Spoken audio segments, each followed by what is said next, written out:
Hey, what's up? It's Steph, sitting down with Sammy of Fallrise. Thank you very much for stopping by. I'm happy to be here. You rock. You came all the way out to my West Sac. I'm now doing it on my couch. It sounds bad, but yeah, that's where I'm interviewing from home right now.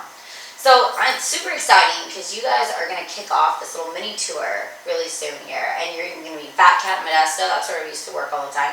And you're going all over California and like a stop in Nevada. How did this come about to do this little like mini summer jump off? We just, we got friends, we got a couple other bands we're going to be going on tour with, and we've just been kind of hooked up back and forth with them, trying to set this thing up for a couple months now. That's awesome. And one of the bands, the singer used to be the singer of Motivator, so he's got some really cool connections. Wow. For some of the places that we're going to go. Way cool. So how do you guys juggle like work and play, being in a band and trying to function and pay your bills and then just go out on the road like this on a little tour? Is it hard or is it pretty easy? It's just all about kind of how you conduct yourself. We're definitely more of a business oriented band, so we try to keep it like we work hard, like super hard, and I let my job know like months in advance about when we're going to be needing to take off and like when shows are and stuff like that. That's cool. So, that music's a priority of yours. Absolutely. So you're a lead singer. Was there any singers growing up that really inspired you to start singing? Yeah. Actually, I didn't start out as a singer. I started out as a guitar player. And it was Dimebag Darrell from Pantera that first made me want to play guitar. Like when I was an awkward, weird little teenager trying to play football and trying to go fishing, figuring out like what I was who you gonna are. do. Yeah. It was Dimebag Darrell that I saw, and I was like, all right, well, that's what I want to do. I want to play guitar. I want to get the chicks. I want to. Yeah.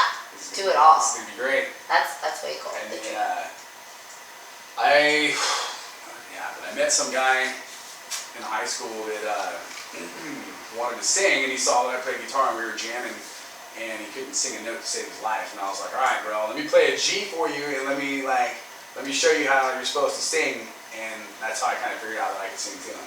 Oh, that's awesome. And then I think a couple years of playing and not being in bands, there was a band that was looking for a singer, and I went out and just for fun, just for shits and giggles, went out and auditioned for them, and it ended up working out that I was a singer. That's cool. For them, and I was with them for a while. I've watched some videos of you performing, and I like that you connect a lot with the audience. I think that's like half the battle, being a good singer and then engaging the audience when you're singing and having them jump on board, because everyone's like busier with an instrument, and so I know that's why I like Jacoby's stuff too. And Papa Roach, he literally will jump into the stage and like get you on board. Jacoby's actually somebody that my band like would have me kind of look up and take an example from. That's cool. So did you grow up in Sacramento? Did you grow up in this area? Yeah. Do you think it's helped you or hurt you as a musician in a band in Sacramento trying to like jump off from here?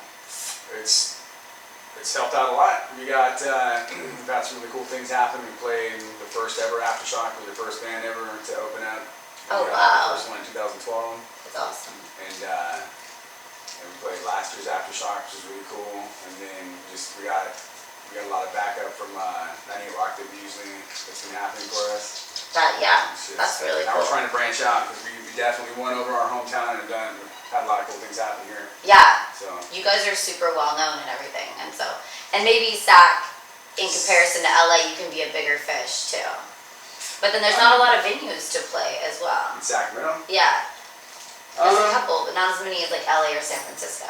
Yeah. You have to kind of work your way into it. Yeah.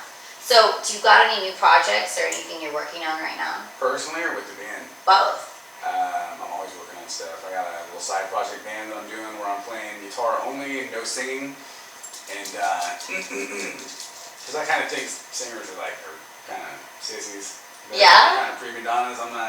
The lead singer mentality. My attitude as a singer has always been notably different. Like if anybody actually gets to know me from a distance, I look kind of like a dick, and I've heard a lot of people, no, I don't want to talk to that guy because you could look intimidating because you've got the muscles and the tattoos, and they're like, oh. But as soon as people spend a couple minutes around me or talk to me, they're like, wow, okay, you're kind of a dork and you're hella funny, and you're not what I thought you were. Because your attitude's a little different.